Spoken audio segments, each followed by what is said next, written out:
আবু মুসা আশআরী রাদিয়াল্লাহু তাআলা আনহু বলেন, রাসূল সাল্লাল্লাহু আলাইহি ওয়াসাল্লাম বলেছেন, ওয়ায়াকসুরুল হারাজ, সমাজে মারামারি বেশি হয়ে যাবে, হাত্তা ইয়াকতুলার রাজুলু জারাহু ওয়া ইবনা আম্মিহি ওয়া যা কারাবাতিহি, মানুষ হত্যা করবে প্রতিবেশীকে, মানুষ হত্যা করবে চাচাকে, মানুষ হত্যা করবে নিজ আত্মীয় স্বজনকে, অফিরায়াতিন আবাহু, মানুষ হত্যা করবে বাপকে। এটা হলো পৃথিবী ধ্বংসের পূর্ব লক্ষণ। যেমনই বাপের কথাটা উল্লেখ করেছেন, তেমনি সাহাবীগণ বলছেন, লাইসা মানাও কোনো না, বলেন কি মানুষ বাপকে হত্যা করতে পারে, মানুষ চাচাকে হত্যা করতে পারে? সেই সময় থেকে আমাদের বিবেক থাকবে না? এটা সাহাবীদের জিজ্ঞাসা। মান লাইসা লাইসা মানাও কোনো না, সেদিন আমাদের বিবেক থাকবে না? কেমন কথা বলছেন আপনি যে মানুষ চাচাকে হত্যা করবে, বাপকে হত্যা করবে, আত্মীয় স্বজনকে হত্যা করবে? এটা কেমন কথা হলো? তখন আল্লাহ রাসূল বলছেন, লা, না, তুনজা উকুল আকসার জালেকা জামান, ওই সময়ে প্রায় মানুষের বিবেককে তুলে নেওয়া হবে। বলেন আপনার প্রিন্সিপাল কি করতে পারে? বলেন আমরা ভাইস চ্যান্সেলর কি করতে পারে? সেও সুযোগ পেলে নারী ধর্ষণ করবে, তার মানে তার কাছে বিদ্যা নেই। নারী দিয়ে চলে বেশি নাম্বার। কলেজ বিশ্ববিদ্যালয়ের নাম্বার কি দিয়ে বেশি চলে? নারী দিয়ে। ওই ছাত্রী খুব তেজি ছাত্রী, নাম্বার পায়নি। আরে পচা ছাত্রী সবার চেয়ে বেশি নাম্বার। বুঝা গেল না ব্যাপারটা? আপনি কোথায় হাত দিবেন, যেখানে যাবেন এটাই। এটা তো আল্লাহ রাসূলের বলা কথা। তিনি বলে গেছেন মানুষকে সতর্ক করার জন্য, সাবধান থাকো ওই সময়ে। দেখুন এবার সাহাবী বলছেন, এখনো এই হাদিসের অংশ শেষ হয়নি। তারপর আল্লাহ রাসূল বলছেন, হ্যাঁ থাকবে না বিবেক, মানুষের বিবেক তুলে নেওয়া হবে। ওয়ায়াখলুফু লাহু হাওয়া মিনান নাস, আর বোকা মানুষ মানুষের নেতৃত্ব দিবে।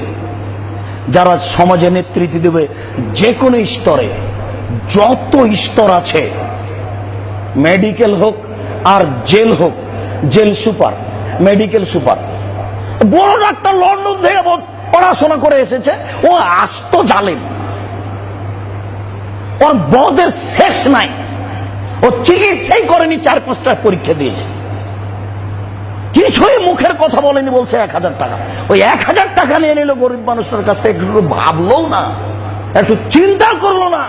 সে একজন বড় ডাক্তার, কত বড় মানুষ, সে একজন জেল সুপার, কত বড় মানুষ, সে একজন ভাইস চ্যান্সেলর, কত বড় মানুষ, সে একজন দেশের দায়িত্বশীল, কত বড় মানুষ।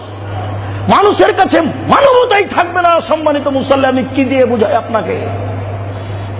রাসূল সাল্লাল্লাহু আলাইহি ওয়াসাল্লাম বললেন, সমাজের নেতৃত্ব দিবে বোকা মানুষ, একেবারে নিম্ন শ্রেণীর মানুষ। তখন সাহাবীগণ বলছেন, আবু মুসা বলছেন, তা মরনি, বলেন তাহলে আমি কি করব? এবার আমার আপনার কথা আসছে।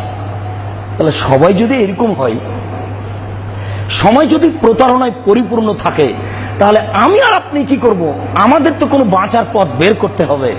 তখন আল্লাহ রাসূল বলছেন, আচ্ছা ঠিক আছে,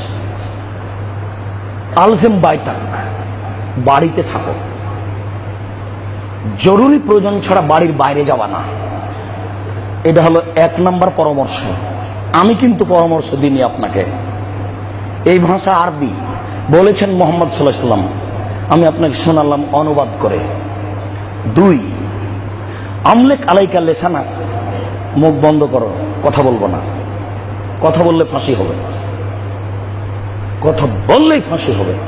তুমি খালি বলে দেখো যে 30,000 না 30 লাখ, ওটা 30,000 না 30 লাখ। মানুষই যদি 7 কোটি হয়, তাহলে 30 লাখ কি এইখানে আছে নাকি? বললেই ফাঁসি হবে, মুখ বন্ধ রাখো। 3, খুজমা তারিফো দামা তুনকেরো, বিবেচনা করে যেটা ভালো লাগছে শুধু সেটা নিবা, আর একটু যেখানে অস্পষ্ট হচ্ছে সেটা ছেড়ে দিবা। এই পর্যন্ত বলার পরে তিনি বলছেন, ওয়ালজিম বেআমরে নফসে খাসা, শুধু নিজেকে বাঁচাও, ওয়াদা আমরা জনগণ ছেড়ে দাও। নিজেকে বাঁচাও, পরিস্থিতি খুবই জটিল। এটা পরামর্শ দিলেন, আপনাকে পরামর্শ কেমন লাগলো তা আমি বলতে পারছি না। আমি তার পরামর্শ আপনার সামনে পেশ করলাম। সাহাবী বললেন, আচ্ছা মানুষই যদি এমন হয় তাহলে আমরা কি করব, কিছু বলবেন তো, কি করব? তখন আল্লাহ রাসূল বললেন, আচ্ছা ঠিক আছে, বাড়িতে থাকো। 2, মুখ বন্ধ করো। 3, ভালোটা গ্রহণ করো, মন্দটা ছাড়ো। 4, নিজেকে বাঁচাও। 5, জনগণ ত্যাগ করো। জনগণের কাছে গেলে জনগণ তোমার কথা শুনবে না, তার মানে ও মূর্খ। তুমি যদি বলতে যাও তাহলে উল্টা তোমাকে উচিত সাজা দিবে। তুমি বলতে যাও না। রাসূল সাল্লাল্লাহু আলাইহি ওয়াসাল্লাম এইভাবে পরামর্শ দিলেন।